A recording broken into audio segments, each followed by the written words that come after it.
also have a position that nations should not have an open-door immigration policy? I don't support an open-door immigration policy because that does not help the country that's sending the immigrants. The country that is sending the immigrants has a problem of too many people.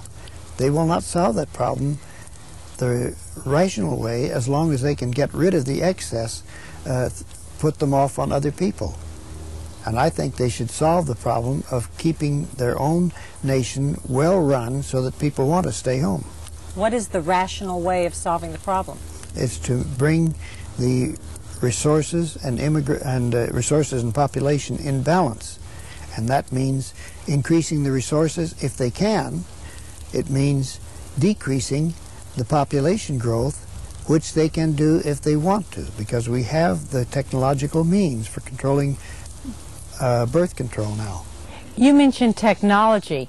Some people believe that technology will solve all our problems, that we don't have to worry about the numbers of people.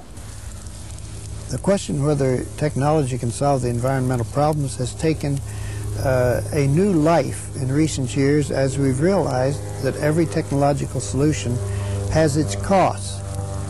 If you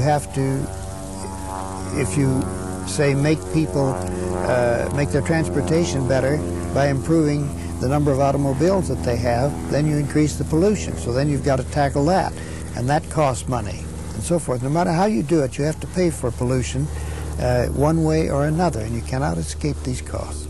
Are there enough technological answers to solve some of the problems like global warming and acid rain? Technology does help solve problems, but always at a cost. And in general, the greater the problem, the greater the cost, and I mean in this sense, that the relatively greater the cost. So finally you find that you just can't afford to solve the pollution problem at the highest level. This is why one wants to keep the pollution problems at lower levels, keep the population at lower levels so that it's within the reach of solution by technology.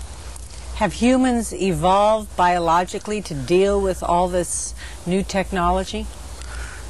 I think humans are in the process of changing to deal with new technology, and we're kicking and screaming every inch of the way because, like spoiled children, we expect to have anything we want cost-free, but we can't.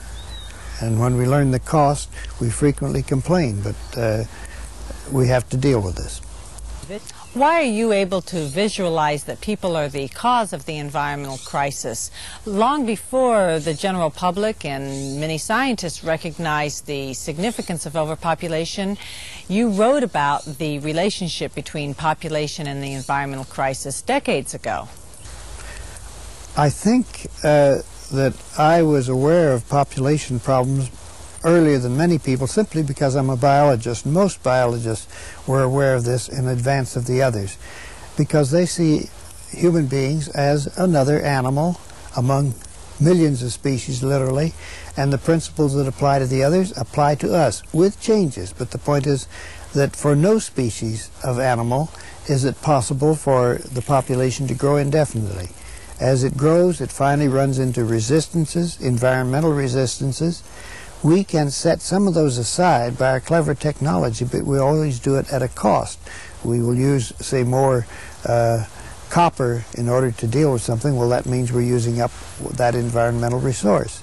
So to a biologist, the human being seems like one species among many.